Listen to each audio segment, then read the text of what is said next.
नमस्कार दोस्तों, ocean network में आपका स्वागत है। मैं हूं ओमकार चौधरी। एकलव्य सिंह जुड़ गए हैं जयपुर से।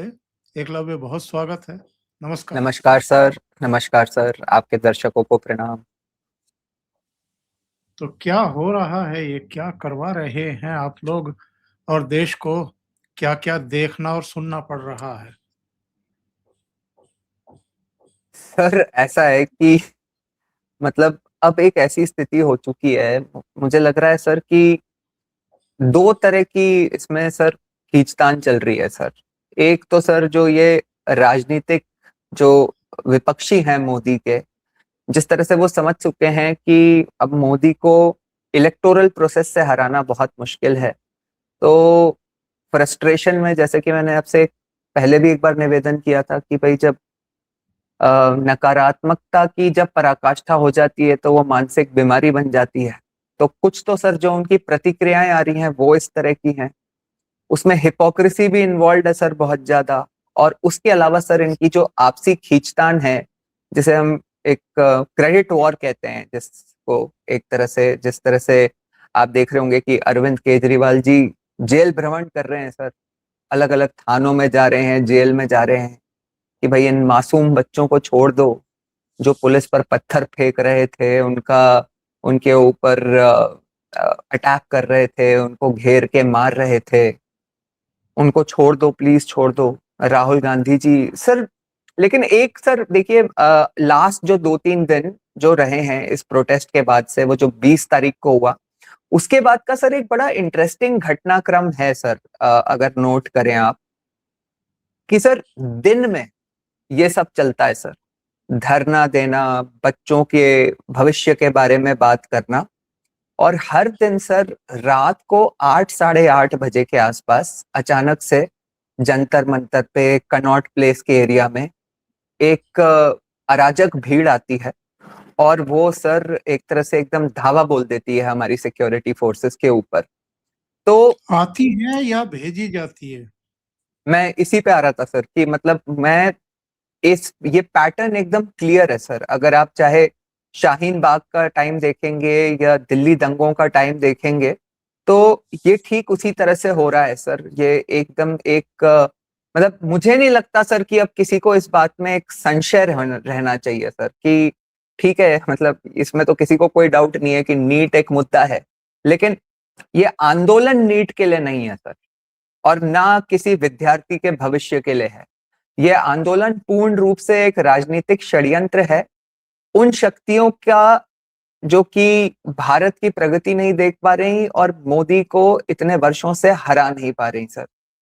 उन्हें हर कीमत पर सर, मुझे लगता है कि आज स्थिति ऐसी है जो हम हर शाम को देख रहे हैं कि उन्हें बस कुछ लाशें चाहिए। वो नशीले पदार्थ वहां पे बांटे जाते हैं छोटे छोटे बच्चों को। बच्चे तो क्या कहूं सर मैं, लेकिन मतलब जो गिने चुने छोटे बच्चे होते हैं, इन अराजक तत्वों के माध्यम से उन्हें भड़काया जाता है कि मतलब आप इंस्टाग्राम पे वीडियोस देखेंगे सर, मतलब ये जो, क्योंकि जेन जी का तो सो कॉल्ड सबसे बड़ा प्लेटफॉर्म वही है, उसमें बड़ी मतलब अजीब से वीडियोस आ रहे हैं सर कि मैंने सुन रहा था कि ये इनके जो नेतागण के जो गुर्गे हैं, जो दिन में धरना देते हैं, वो इन बच्चों को समझाते हैं कि हर आंदोलन एक बलिदान मांगता है। इस तरह के वीडियो बनाए जा रहे हैं सर। क्या बलिदान मांगता है भाई? पहले तो तुम धर्मेंद्र प्रधान का इस्तीफा मांग रहे थे, अब तुम बच्चों की जान का बलिदान मांग रहे हो। तुम तो दिन में आराम से एक धरना देके पावर पॉइंट का प्रेजेंटेशन देते हो, और या फिर कहीं पे प्रेस कॉन्फ्रेंस करते हो, और बलिदान बच्चों से चाहिए। शाम के समय इनमें से कोई नेता सड़क पे क्यों नहीं दिखाई देता सर? तो सर ये बहुत अब मतलब आई थिंक बहुत, ये सर लगभग मैं आपको बताऊं, अगर मुझे ऐसा लग रहा है सर कि ये जो राम मंदिर से के चंदा चोरी से जो रिलेटेड विवाद हुआ ना वहां पे उत्तर प्रदेश में, तो आपने देखा होगा कि जिस तरह से शुरू में ऑब्वियसली क्योंकि एक इतनी बड़ी घटना हो गई, तो उसको लेके सर बीजेपी एक बार तो ऑब्वियसली है कि बैकफुट पे जाएगी। लेकिन जिस तरह से सर फिर योगी जी ने और बीजेपी की लीडरशिप ने उसका मुकाबला करा, ये उन लोग को ही उल्टा पड़ गया। मैं तो कहूंगा सर कि ये नीट के मुद्दे की आड़ में जो आंदोलन खड़ा करा गया है, इसके लिए भी सर मुझे लगता है कि अल्टीमेटली ये कहीं ना कहीं बीजेपी के पक्ष में जाने वाला है, क्योंकि जिस तरह से ये लोग खुल के सामने आए हैं सर, अब तो सर इनके सारे चेहरे ही सामने आ गए। किस तरह की इस आंदोलन में साथ में जिन लोगों को मंच शेयर करने दिया गया, सर कौन से बच्चे होते हैं जो पुलिस को इस तरह से पीटते हैं? मैंने तो देखे नहीं सर, हम भी वहीं पढ़ते थे दिल्ली यूनिवर्सिटी में, पॉलिटिक्स में भी इन्वॉल्व थे। रात को सर, आपको बताऊं सर, एक बड़ा इंटरेस्टिंग किस्सा आपको बताता हूँ सर। वहां पे सर जब मैं पढ़ता था दिल्ली यूनिवर्सिटी में किरोड़ी मल कॉलेज में, तो कांग्रेस की प्रवक्ता थी सर, अभी कांग्रेस की प्रवक्ता हैं, उस समय सर एनएसयूआई की प्रेसिडेंट का इलेक्शन लड़ रही थी सर, रागिनी नायक, जो आज किस तरह की भाषा उपयोग करती हैं आपने देखा होगा। ये वो सर, मनोहर नायक की बेटी है जो जी जनसत्ता सर, में एक जी सीनियर सर, पोस्ट पर हुआ करते थे। जी सर, जी सर, जी सर। तो रागिनी जो है सर, वो मुझसे 1 वर्ष सीनियर हुआ करती थी। तो सर ये एक बार रात को, वहां पे क्या है सर कि नॉर्थ कैंपस में तो पोस्टर वगैरह बड़े आसानी से लग जाते हैं, साउथ कैंपस में पुलिस थोड़ी स्ट्रिक्ट रहती है। तो रागिनी जी ने आके सर, क्योंकि मैं हॉस्टलर था वहां पे, मेरे पास एक पोजीशन थी, तो उनने आके मुझसे रिक्वेस्ट करी कि यार एकलव्य थोड़ी हेल्प कराओ, थोड़ा साउथ कैंपस में किसी तरह से लगवा दो। मैंने कहा मैम क्यों डंडे पड़वाओगे आप, वहां पे पता ही है आपको। लेकिन मैं ठीक है, मैं कोई सीनियर होता है अपने डिपार्टमेंट का, वो इतना कहता है तो बात माननी पड़ती है। मैंने उनकी बात मान ली, मैं चला भी गया सर कुछ अपने फ्रेंड्स के साथ, साथ में लेके साथियों को। पुलिस ने हमें पकड़ भी लिया सर, रात को थाने में रात गुजारनी पड़ी, क्योंकि पुलिस से डर नहीं था सर। पुलिस, डर तो था कि अगर घर वालों को पुलिस ने बता दिया तो घर में क्या सुड़ाई होगी, उसका डर लगता था सर। तो इस तरह से होते थे सर आंदोलन। पुलिस से तो एक जैसे कहते हैं कि एक अच्छा भाव रहता है स्टूडेंट्स का, जो खास करके जो लोकल पुलिस होती है, जो यूनिवर्सिटी पॉलिटिक्स या छात्र पॉलिटिक्स में जो बच्चे इन्वॉल्व रहते हैं, उनका तो एक पुलिस से अच्छा सद्भाव सा रहता है सर। और ये सर वो पकड़ते हैं, वो भी जानते हैं कि चलो ये थोड़ा अपना राजनीति और ये सब कर रहे हैं, थोड़ी बहुत हुड़दंग भी मचा लेते हैं, लेकिन खत्म हो जाता है। लेकिन ये तो सर, जिस तरह की पत्थरबाजी जो हमें कश्मीर में देखने को मिलती थी, जो जिसके लिए वो ताहिर हुसैन सर अभी जिसका कन्विक्शन हुआ है, ये तो एग्जैक्टली सेम पैटर्न है ना सर इसमें और उसमें। डिफरेंस क्या है? इनफैक्ट अब ये तो ज्यादा हो रहा है सर, उस समय तो एक दिन हुआ था, यहाँ तो रोज रोज हो रहा है। इनफैक्ट सर पता नहीं मुझे, बट कई लोगों का ऐसा मानना है, मैं तो एक्चुअली फ्रैंकली मतलब कई लोग कहते हैं सर ऐसा कि ना मोदी जी और अमित शाह जी जो हैं बड़े सख्त एडमिनिस्ट्रेटर्स हैं। लेकिन सर मुझे तो ऐसा लगता है कि जो दृश्य हमें देखने को मिल रहे हैं, मतलब दाद देनी पड़ेगी सर उनके धैर्य की, और सिर्फ उनकी नहीं सर, हमारे फोर्सेस की भी, कि किस तरह से उन्हें मोटिवेट करा गया होगा कि इतना कुछ सहने के बाद सर आईपीएस ऑफिसर्स के लेवल के लोगों को सर, मतलब वहां पे वो घायल हो रहे हैं सर। कल आपने देखा होगा कि कनॉट प्लेस में कैसे सर एक एसीपी जो हैं वो घायल हो गए सर। उसके बाद भी सर इन लोगों ने एक अपना जिसे कहते हैं धैर्य को कायम रखा है। और सर जब आपको और मुझे पता है कि ये जो वहां पे तत्व हैं जिस तरह के, ये स्टूडेंट्स नहीं हैं, तो इनको भी पता ही है सर, उसके बाद भी अगर धैर्य बना के रखा है तो मतलब इंटरेस्टिंग है सर। ये छात्र नहीं है। अभी आपने ताहिर हुसैन का नाम लिया। ताहिर हुसैन को सजा, उमर खालिद शर्जील इमाम को जमानत ना मिलना, और ऐसे बहुत सारे मुद्दे, आतंकवाद को लगभग खत्म करना, उन पर शिकंजे कसना, उनके कमांडरों को मारा जाना, बांग्लादेश की सरहद पर अब बाड़बंदी कर देना, घुसपैठियों को निकाल निकाल करके बाहर फेंकना। इसके अलावा यूपी से लेकर के तमाम क्षेत्रों में मजारों को, अवैध मस्जिदों को, कब्जों को, ये सब हटाना सख्ती के साथ, और अराजकता पर अंकुश लगाने से एक समुदाय इस समय गुस्से में भरा बैठा था, उसको एक मौका मिल गया। अब ये लोग बैक पैक लगाते हैं अपनी कमर के पीछे, और ये अब वही काम कर रहे हैं जो अजमल कसाब ने किया था, या जो दूसरे आतंकवादी सीमा पार से या दूसरे देशों से आकर के करते हैं। बस रूप स्वरूप और तौर तरीका थोड़ा सा इनका अलग है। अब इनको उकसा कौन रहा है? योगेंद्र यादव ने बीबीसी को एक इंटरव्यू दिया है देखा और सर। इसने क्या कहा है जरा सुन लें दर्शक भी।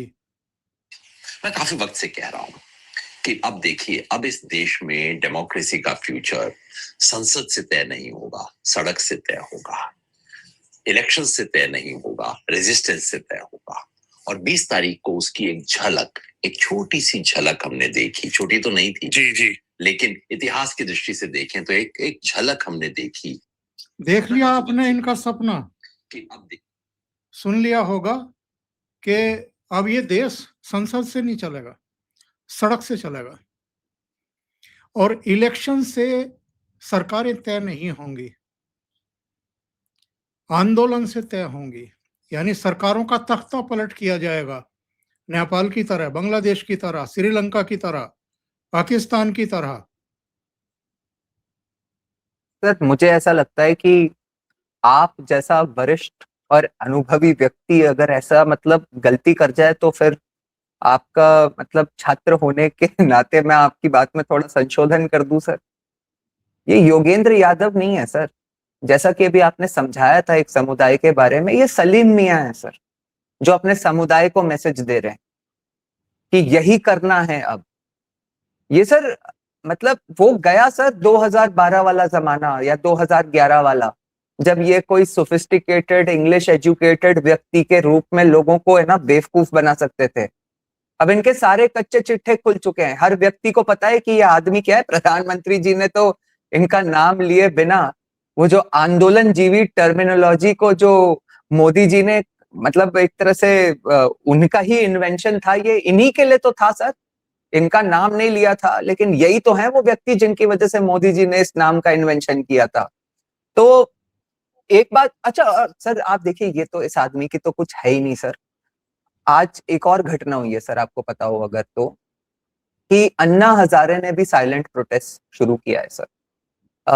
आज मतलब मैं तो ट्विटर पे ही देख रहा था और बकायदा वीडियो भी है कि स्टूडेंट्स के सपोर्ट में मौन व्रत अन्ना हजारे ने धारण किया है। लेकिन सर मैं फिर वही बात कहना चाहूंगा कि व्यक्ति कभी बड़ा नहीं होता सर, चाहे वो सोनम वांगचुक हो, चाहे वो राहुल गांधी हो, चाहे अन्ना हजारे हो सर, व्यक्ति बड़ा नहीं होता सर, मुद्दा बड़ा होता है। अन्ना हजारे जी को, इन लोगों को शायद इन लोगों ने अन्ना हजारे को उकसा लिया होगा, लेकिन अन्ना हजारे स्वयं जानते हैं कि 2011 का जो आंदोलन था वो इसलिए बड़ा नहीं था कि अन्ना हजारे उस पर बैठे थे, वो इसलिए बड़ा था क्योंकि भ्रष्टाचार का मुद्दा बड़ा था। उसी तरह से सर आज भी जो आंदोलन है, ये आंदोलन जनता में पकड़ इसीलिए नहीं बना पाया क्योंकि इस मुद्दे की आड़ में एजेंडा कुछ और ही चलाया जा रहा था सर, जो जनता में कभी चल नहीं सकता। नहीं तो सर आप सोचिए कि दिल्ली जो इस देश का कैपिटल है, जहां से पूरे देश का राजनीतिक परसेप्शन क्रिएट होता है, इन लुटियंस वालों का गढ़ है, वहां पे सर आप देखो सर कितने मतलब 7-8 हजार लोग ही तो इकट्ठे करे थे उस, जिसमें कि ये लोग सारे तो बाहर से लेके आए थे। और ये शाम को जो सर रोज ले आते हैं 1000-2000 लोग, वो भी सर कहाँ से आ रहे हैं, वो जामिया मिलिया वगैरह के इलाके से, वो भी सबको पता है सर। तो ठीक है सर, कुछ समय तक अराजकता फैलाते रहेंगे। और सर मुझे ऐसा लग रहा है कहीं ना कहीं कि ये अब ज्यादा दिन तक नहीं चलेगा सर, 1 या 2 दिन और सर। क्योंकि अब क्या है सर कि क्योंकि ये सब कुछ सबके सामने खुल के आ चुका है, लोगों ने वो तस्वीरें देखी हैं कि हमारी फोर्सेस ने कितना रिस्ट्रेंट दिखाया है और ये लोग किस तरह के वायलेंस पे उतारू हैं।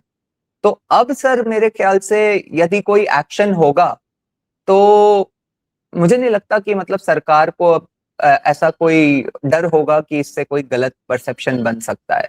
सरकार ने मेरे ख्याल से इन्हें काफी मतलब इनफ समय दे दिया है, जैसे कहते हैं। बात तो सही है आपकी। और आज प्रधानमंत्री ने भी एक संदेश जारी किया है अपने ट्विटर पर, प्रधानमंत्री का दिखाएंगे, लेकिन पहले जरा इन सज्जन की बात सुन लेते हैं। इनका भी एक वीडियो आया है सोशल मीडिया पर।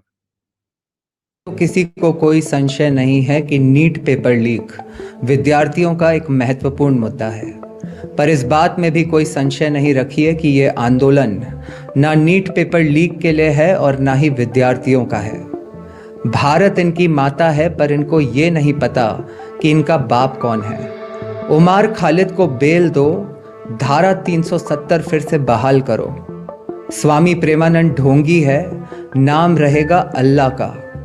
भारत की सेना ने कश्मीर पर कब्जा कर रखा है, सीता के पति का नाम लेकर नीता के पति का काम किया जा रहा है। क्या ये छात्रों के मुद्दे हैं? ये कोई आंदोलन नहीं है, ये पूर्ण रूप से एक संगठित राजनीतिक षड्यंत्र है उन दलों का जो कुछ भी करके मोदी को हरा नहीं पा रहे और उन शक्तियों का जो भारत की प्रगति को रोक नहीं पा रहे। इन्हें आपका या आपके बच्चों का सुनहरा भविष्य नहीं चाहिए, इन्हें सिर्फ कुछ लाशें चाहिए जिन पर ये अपनी राजनीतिक रोटियां सेक सकें और भारत की छवि को धूमिल कर सकें।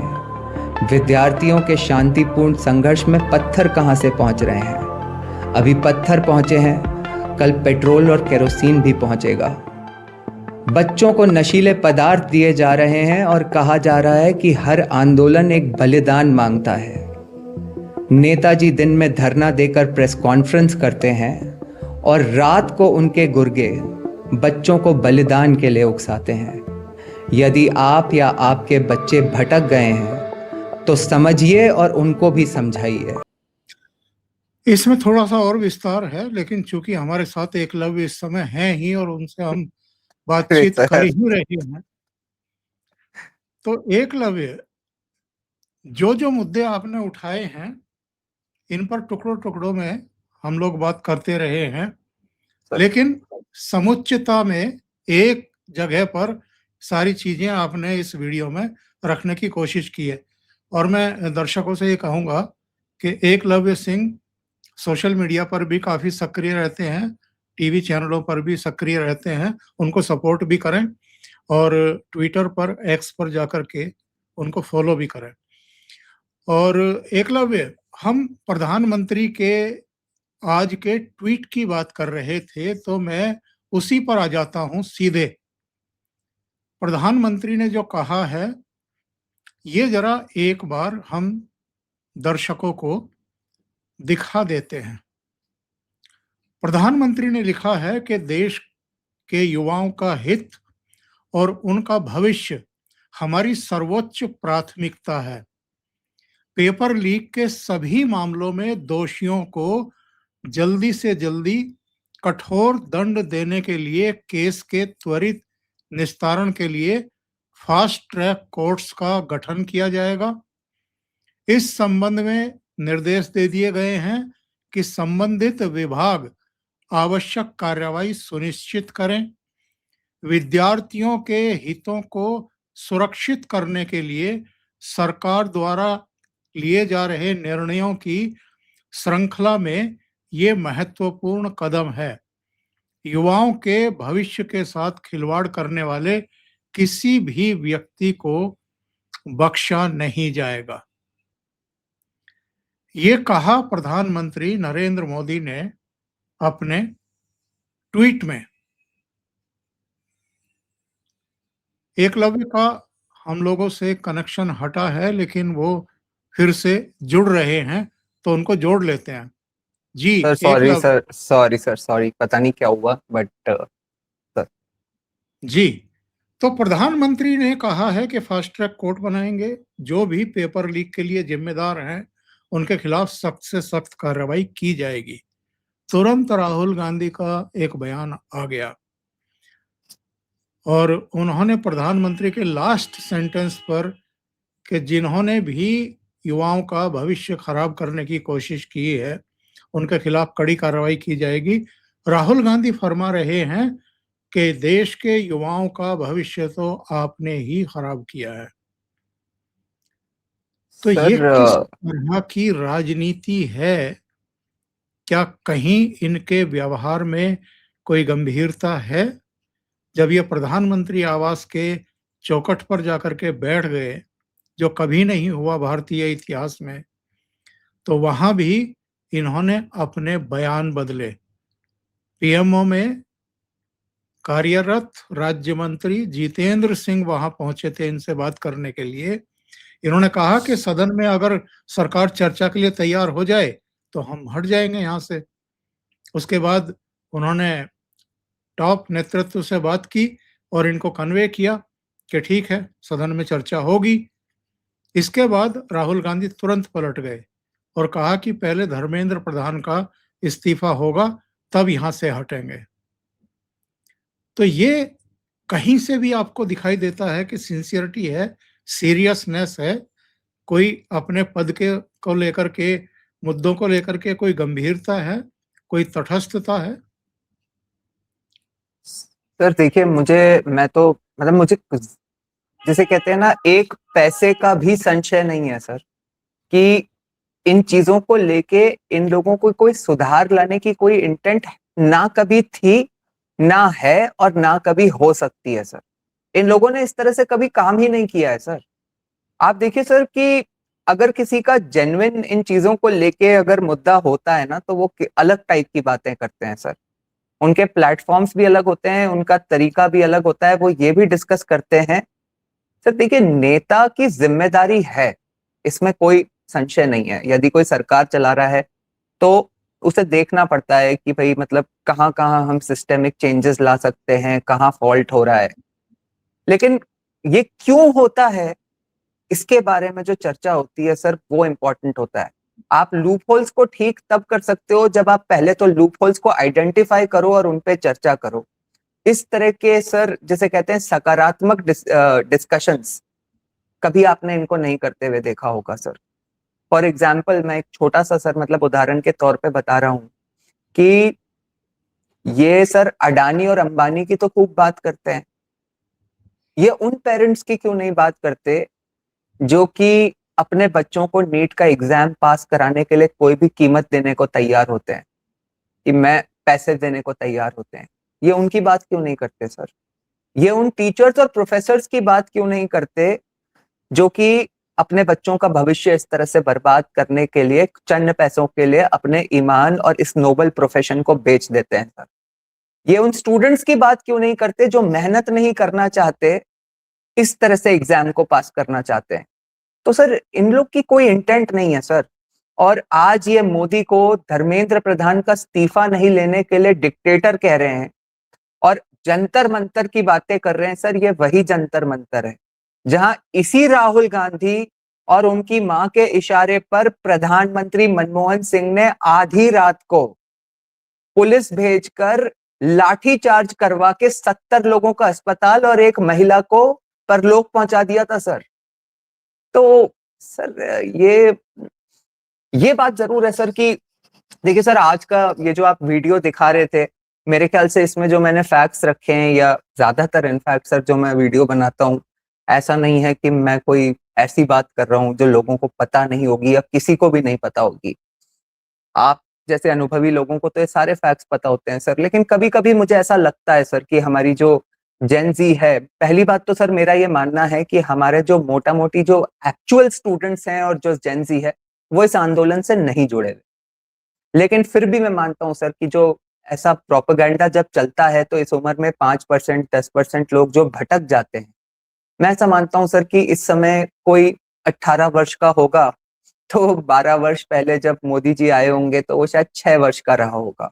तो उस समय क्या रहा है और क्या नहीं रहा, और ये जो आज मोदी पे आरोप लगाते हैं उनका क्या रवैया था, और जो मोदी को डिक्टेटर कहते हैं उन्होंने क्या क्या किया सर, उन लोगों को पता तो चलता रहे कम से कम। इसलिए मैं कभी कभी मुझे ऐसा लगता है कि ये बेसिक फैक्ट्स हैं, लेकिन ये लोगों को पता होने चाहिए सर, पब्लिक डोमेन में होने चाहिए। तो ये है सर। और इस बात में किसी को कोई संशय नहीं होना चाहिए सर कि राहुल गांधी जो अब थोड़ी बहुत अपनी एक्टिविटी दिखा रहे हैं, वो भी सिर्फ इसलिए दिखा रहे हैं क्योंकि अरविंद केजरीवाल ने लाइमलाइट छीन ली थी सर। और सर ये मतलब आज हमने इतना डिस्कशन कर लिया, अपने को 20 मिनट हो गए सर, लेकिन ये तो मानना पड़ेगा कि अरविंद केजरीवाल जैसा शातिर व्यक्ति, शातिर कहें या मतलब कुकर्मी कहूं या षड्यंत्रकारी कहूं सर, मुझे नहीं पता, लेकिन सर ये बहुत घटिया आदमी है सर। आप देखो सर कि ये तो पता ही था अपने को कि कॉकरोच जनता पार्टी के पीछे इसी का सारा लेना देना है। लेकिन सर आपने पता नहीं अभी एक वीडियो और जो सर्कुलेट कर रहा है वो देखा हो कि नहीं। अ, पन्नू जो है सर, वो कनाडा वाला, उसने क्लेम किया है सर कि उसकी वीडियो कॉल पे कॉकरोच जनता पार्टी के लीडर से बात हुई थी और अब मोदी को इस बार ठीक ही करके छोड़ेंगे, जान ले लेंगे उसकी। तो सर देखिए, अरविंद केजरीवाल का आपने ध्यान दिया होगा सर कि जब पंजाब के इलेक्शन के लिए इसको फंड इकट्ठा करना था तो जिस तरह से ये खालिस्तानी एलिमेंट्स के साथ जुड़ के फंडिंग ले रहा था। तो सर ये व्यक्ति ये समझ चुका है कि अगर आप भारत में अब भारत विरोधी कृत्य करने के लिए तैयार हो तो आपको फंडिंग जो है, फंडिंग का एक एक्सेस मिल जाएगा भारत विरोधी शक्तियों से। और अरविंद केजरीवाल ये व्यक्ति यही कर रहा था सर। और जब इसने, आप देखिए सर कि आज वहां पे है कौन जंतर मंतर पे, सोनम वांगचुक तो हॉस्पिटल में है, अभिजीत दीपके ने फास्ट खत्म कर दिया, वो दिखाई नहीं दे रहे, सौरभ दास को वो सौरभ दास नहीं सर, वो विजेता दहिया को पार्टी से बाहर निकाल दिया, स्पोक्स पर्सन की पोजीशन से हटा दिया। और अरविंद केजरीवाल अब सर रोज दिन में जंतर मंतर जाते हैं और फिर उन प्रोटेस्टर्स को कभी जेल छुड़ाने जा रहे हैं। बेसिकली तो सर जब राहुल गांधी ने देखा कि भाई ये जो है पूरा क्रेडिट इसका अरविंद केजरीवाल को मिल रहा है, तो ये जो राहुल गांधी की जो सो कॉल्ड कॉटरी है सर, उसने राहुल गांधी को कहा कि आप क्या कर रहे हो, वो पूरी लाइमलाइट खा गया, अब आपको कुछ धमाका करना पड़ेगा। तो धमाका तो यही हो सकता था सर कि प्रधानमंत्री के घर के सामने जाके लेट जाओ, तो कम से कम एक बार मतलब कुछ तो तमाशा होगा इस देश में। मेरी मतलब चर्चा के मामले में तो एटलीस्ट मैं फ्रंट रनर बन जाऊंगा। आप अखिलेश यादव को देखिए सर, अखिलेश यादव ठीक है, वो जैसी राजनीति करते हैं वैसी राजनीति कर रहे हैं। उनको तो सर अखिलेश यादव का मुझे सही लगता है सर, वो आदमी एक्सेप्ट कर चुका है अपनी लाइफ में कि अब अपने को एक ऑपोजिशन का बड़ा नेता बन के रहना है। योगी जी को अपन जीवन में हरा नहीं सकते, मोदी जी को अपन जीवन में हरा नहीं सकते, तो अपनी कम से कम एक जो ऑपोजिशन की स्पेस में जो अपने को एक मिली हुई है यूपी में 40-50-100 सीट तक अपन ला सकते हैं, उसको अपने को बना के रखना है ताकि अपना राजनीतिक अस्तित्व बने। सर अखिलेश यादव ये एक्सेप्ट कर चुका है। आप देखिए ना सर वो क्या ही कर पा रहे हैं। कल भी वो जब राहुल गांधी भी वहां पे लेटे हुए थे सड़क के पार, तो अखिलेश यादव ने बोला था कि भाई पुलिस आ गई चलते हैं, राहुल गांधी नहीं, मैं तो लेटे रहूंगा, नहीं जाऊंगा मैं, चाहे कुछ भी हो जाए। तो मतलब सर आप, अच्छा सर आपने देखा होगा कि आज जब राहुल गांधी सदन में थे, जब वहां पे कुछ एमपीस प्रोटेस्ट कर रहे थे, आप इस व्यक्ति की बॉडी लैंग्वेज देखो सर। पॉकेट में मतलब ये कार्गो पैंट पहन के, एक टी शर्ट पहन के, अभी सर मैं एक्चुअली कहीं गया हुआ था, कहीं से आया ही था, तो आपके शो में मतलब खाना खा रहा था मैं सर, तो जब हुआ कि आपके साथ शो करना है तो मैंने भी सर सोचा कि टी शर्ट बदल के शर्ट पहन लेता हूँ सर। और राहुल गांधी सर उस सदन में जहां उनसे इतने सीनियर सीनियर नेता हैं जो पहले पोस्टर लेके उनकी तैयारी के लिए खड़े हुए थे, उनके पास एक टी शर्ट और कार्गो पैंट्स पहन के और सर एक पॉकेट में एक हाथ डाल के उनके पास जाके ऐसे बोलते हैं, हाउ आर यू, क्या हालचाल है भाई, चलो चलो थोड़ा और जोर से आवाज लगाओ। ये फितरत है सर, एक डायनास्टिक डिक्टेटर की फितरत ये होती है। एक आपने एक और चीज देखी होगी सर, मैं एक चीज कहना चाहता हूँ सर, आज आज ना, क्योंकि मेरा आज ये किसी डिस्कशन में किसी के साथ एक चर्चा हो गई सर किसी कांग्रेसी से, तो वो कह रहा था सर कि ना बेसिकली मोदी के जो सपोर्टर्स होते हैं वो अनपढ़ हैं ज्यादातर। तो मैंने कहा चलो बुद्धिजीवी आप हो तो किसी तर्क वितर्क ही कर लें, इसी बात पे कर लें अपन तर्क वितर्क, कि मोदी के जो सपोर्टर्स हैं वो अनपढ़ हैं, और अनपढ़ बेकार होते हैं और बुद्धिजीवी स्मार्ट होते हैं, वो देश के लिए ज्यादा जरूरी है, इसी पे चर्चा कर लेते हैं। अब आप देखिए सर, पहले तो इनका तर्क में सबसे बड़ी प्रॉब्लम ये है कि अगर मोदी के सपोर्टर्स, अगर मोदी इसलिए बना कि वो अनपढ़ उसके सपोर्टर हैं, तो सर 60 साल में अनपढ़ बढ़ते गए, इसका मतलब कांग्रेस के राज में अनपढ़ बढ़ते गए ना, क्योंकि पहले तो अनपढ़ जो पढ़े लिखे थे वो तुम्हें सेलेक्ट कर रहे थे, अनपढ़ तो दूसरों को सेलेक्ट करते हैं, तो तुम्हारे राज में बेसिकली अनपढ़ बढ़ते गए और इसलिए उन्होंने मोदी को सेलेक्ट कर लिया। तो सर कोई जवाब नहीं। अरे ऐसे थोड़ी होता है, मोदी ने मतलब दूसरे तरह से सबको अंधभक्त बना दिया है, ये कर दिया है, वो कर दिया है। तो फिर सर इनके इस तरह के ये तर्क वितर्क इनको कोई मतलब नहीं है सर, इनको बस अराजकता फैलानी है। जैसे ही आप इनसे तर्क वितर्क करोगे तो ये कुछ और बोलने लग जाएंगे। आप देखिए सर कि अनपढ़ में सर, अनपढ़ जो व्यक्ति होता है ना, मतलब इसकी डेफिनेशन क्या है अपने देश में ये भी समझना बहुत जरूरी है, और हमारे जेनजी को पर्टिकुलरली समझना जरूरी है सर। अच्छी अंग्रेजी बोलना या इंग्लिश मीडियम स्कूल में पढ़े होना या मतलब किसी अच्छी फैमिली सो कॉल्ड से होना जिसकी की मतलब फाइनेंशियली जो ज्यादा अच्छी रही है, इसका मतलब कहीं से पढ़ा लिखा या एजुकेटेड या पॉलिश्ड या बुद्धिजीवी नहीं होता है सर। वो व्यक्ति जिसको कभी फॉर्मल शिक्षा नहीं मिली लेकिन उसके संस्कार अच्छे हैं, देश के प्रति भावना अच्छी है, वो देश के लिए ज्यादा अच्छा है। और वो है सर जो तर्क वितर्क से बात करता है। क्या तर्क वितर्क के लिए सर फॉर्मल एजुकेशन चाहिए होता है? ये मतलब ये सर मतलब मेरे ख्याल से तो सर जो ये बुद्धिजीवी के जो डेफिनेशन देते हैं ना, सबसे बड़े बुद्धि विहीन वही लोग हैं सर। मतलब ये क्या, मतलब तर्क वितर्क के लिए जो ह्यूमन इंस्टिंक्ट होती है सर, जिस आदमी का एक अच्छा मतलब इंटेंट होता है, उसको कोई फॉर्मल एजुकेशन की जरूरत नहीं होती। ये जानने के लिए कि कोई आदमी भ्रष्टाचार कर रहा है या नहीं कर रहा है, या कोई आदमी मतलब काली कमाई कर रहा है या नहीं कर रहा है, कोई आदमी डिक्टेटर है या नहीं है, कोई आदमी जेन्युइन जनता के मुद्दे उठाता है या नहीं उठाता है, कोई आदमी देश को अच्छा प्रशासन दे पा रहा है या नहीं दे पा रहा है, कोई आदमी अपनी फैमिली को बेनिफिट पहुंचाता है या अपनी फैमिली को छोड़ के खुद देश के लिए समर्पित हो जाता है, ये समझने के लिए कोई फॉर्मल एजुकेशन नहीं चाहिए।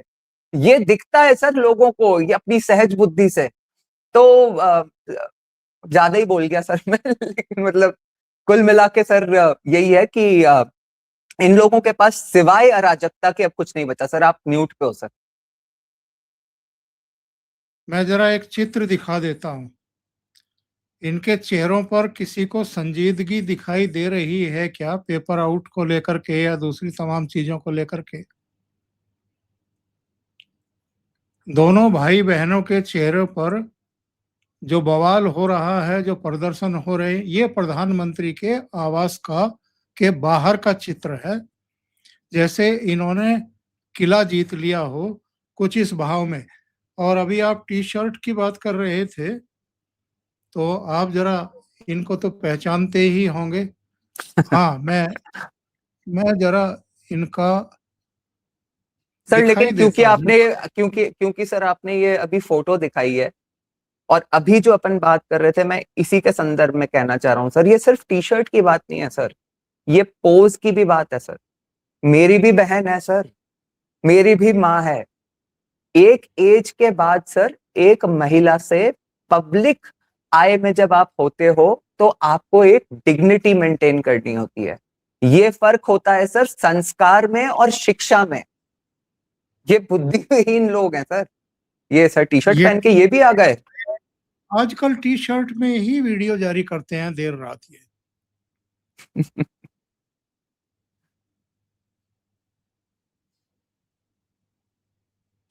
गजब ही हो गया सर ये तो, मतलब इसको पहली बार ही देखा है मैंने तो, मतलब इस तरह जी, से, मतलब शक्ल से सर, मतलब इस व्यक्ति को तो देख के सर, मतलब मैं आपको ऑनेस्टली बताऊं, मैं इस तरह का व्यक्ति नहीं हूं कि मुझे किसी की शक्ल देख के घृणा हो, लेकिन इस आदमी ने जितना नुकसान करा है ना, जैसे सर राहुल गांधी का तो बड़ा मतलब फॉर्चुनेटली अनफॉर्चुनेटली जो भी है, मुझे तो लगता है कि उनको पहचानते हैं लोग कि भाई ठीक है, ओपोजिशन में अपनी जो नौटंकी करता है करो, ये प्रधानमंत्री बनने लायक नहीं है। ये है सर असली अरविंद केजरीवाल टाइप के डिसीविंग लोग। और मैं तो सर एक्चुअली ऑनेस्टली बहुत ज्यादा सरप्राइज्ड हूँगा कि 10 वर्ष जो इसने दिल्ली की जनता के साथ किया है, ये बीजेपी को चंदा चोर कहने वाला, पूरी दिल्ली को शराब पिलाने वाला, मतलब सर ऑनेस्टली इसको अगर जनता ने दूसरा मौका दे दिया तो मेरे लिए वो मतलब बहुत ही सरप्राइजिंग बात होगी। ये देश केवल दिल्ली के लोगों के साथ नहीं किया, अब पूरे देश के युवाओं के साथ करने की कोशिश कर रहा है। इसने भरे मंच से कहा है कि घबराना मत, यानी तोड़फोड़ करो, जो करना है वो करो, बड़े से बड़ा वकील मैं आपके लिए खड़ा कर दूंगा, पैसे की चिंता मत करना। सर ये जो ममता बनर्जी के बारे में जो अपन बात करते हैं ना सर, ये एकदम उसी कैटेगरी का आदमी है सर कि ये खुद के बेनिफिट के लिए देश को तोड़ने के लिए तैयार जो व्यक्ति होते हैं ना सर, ये एकदम उस कैटेगरी का आदमी है सर। ये तो बस एक ऐसा है कि ये अभी किसी ऐसे स्टेट में, ऐसे पावर में नहीं है जहां पे कि मतलब इस्लामिक जो है ना वर्कफोर्स इसके पीछे हो, इसलिए बस ये। बाकी सर इसके राज में दिल्ली में भी सर कहाँ बांग्लादेशी आके बसे ही ना सर, पहले कहाँ ये दिल्ली में समस्या थी। तो सर ये व्यक्ति बहुत डेंजरस है। दूसरों के बच्चों का भविष्य क्यों खराब कर रहे हो?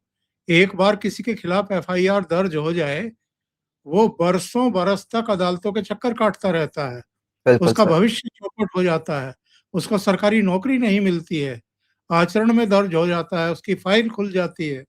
अपने बच्चों को भेजो ना आगजनी करने के लिए, तोड़फोड़ करने के लिए और ये सब नाटक नौटंकी करने के लिए।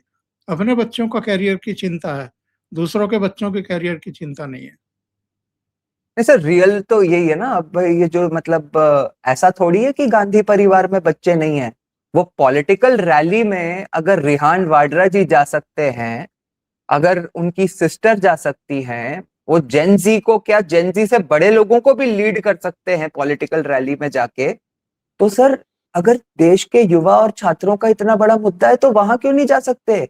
अगर अरविंद केजरीवाल के बच्चे इनके साथ अलग अलग सोशल फंक्शंस में जा सकते हैं और उसी एज ग्रुप में हैं, तो फिर वो वहां क्यों नहीं जा सकते? तो उनको तो बहुत दूर की बात है सर, शाम के समय ये खुद नहीं जाते वहां, क्योंकि इनको पता है कि कहीं कोई ऊंच नीच हो जाए तो क्या हो जाएगा। तो सर ये घटिया और डरपोक लोग हैं सर। इन्हें दूसरों की, देखिए सर मैं मतलब वो जो इतना लंबा चौड़ा मैंने वीडियो भी बनाया था ना, उसका सम एंड सब्सटेंस एक ही है सर, सिर्फ और सिर्फ they are fishing for some dead bodies. इन्हें बस कुछ लाशें चाहिए। हालांकि मैं आपको बता दूं सर, और जिनको ये गलत फहमी हो उनको भी बता दूं, अगर लाशें गिर भी गई तो उससे मोदी ना हारेगा और ना भारत रुकेगा और ना समय रुकेगा किसी के लिए। जनता जो जानती है वो उस जनता की सहज बुद्धि है, लेकिन दुर्भाग्यपूर्ण ये लगता है कि कहीं कोई इनोसेंट नहीं मर जाए, कोई इनोसेंट इस आग की मतलब लपेटे में नहीं आ जाए बाय चांस। तो लोगों को समझना चाहिए सर कि ये सिर्फ कोशिश कर रहे हैं कि आपको किसी तरह से झोंक, और यही तो इनका ऑब्जेक्टिव है सर कि कहीं कहीं बाय चांस किसी अच्छे परिवार का या जिसका परसेप्शन हम बना सके ऐसा बच्चा कोई मिल जाए ना। नहीं तो लाश वाश तो ये अभी तक गिरवा चुके होते सर, कोई बड़ी बात थोड़ी है इनके लिए। हर जान कीमती है, हर सिटीजन्स कीमती है। बहुत बहुत धन्यवाद एकलव्य जुड़ने के लिए और इतना समय निकाल करके एक महत्वपूर्ण विषय पर चर्चा करने के लिए। और दर्शकों से नमस्कार। दर्शकों से निवेदन है, आपको ये चर्चा अगर अच्छी लगी हो तो लाइक का बटन दबा दें, वीडियो को शेयर करें, चैनल सब्सक्राइब ना किया हो तो अवश्य कर लें। बहुत बहुत धन्यवाद। नमस्कार।